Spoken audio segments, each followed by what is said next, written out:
How parenting affects a child's development.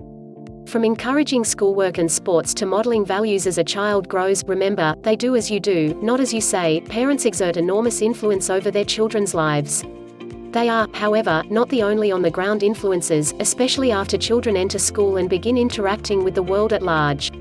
Most parents work to give children the best start possible, but it's also important for parents to recognize that kids come into the world with their own temperaments, personalities, and goals.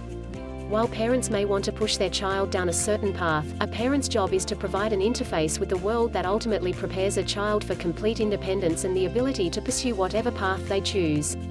In a rapidly changing world, parenting can be subject to fads and changing styles, and parenting in some privileged circles has become a competitive sport.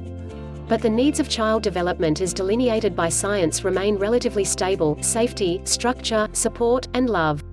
How to be a good parent. To parent effectively, it's not enough to simply avoid the obvious dangers like abuse, neglect, or overindulgence.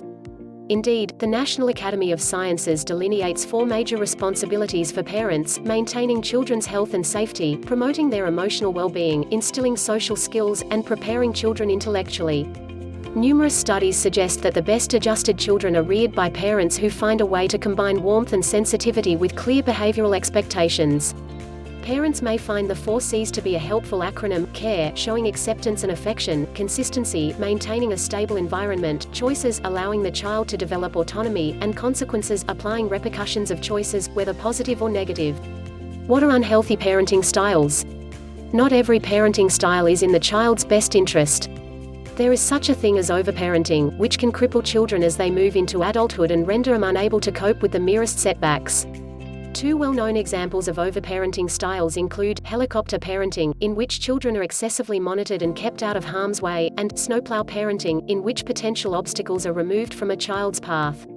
Both can negatively impact a child's later independence, mental health, and self-esteem. Of course, there is such a thing as too little parenting, too, and research establishes that lack of parental engagement often leads to poor behavioral outcomes in children. This may be, in part, because it encourages the young to be too reliant on peer culture.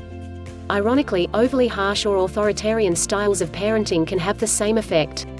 Ultimately, parents should strive to be loving but firm, while allowing children enough space to develop their own interests, explore independence, and experience failure.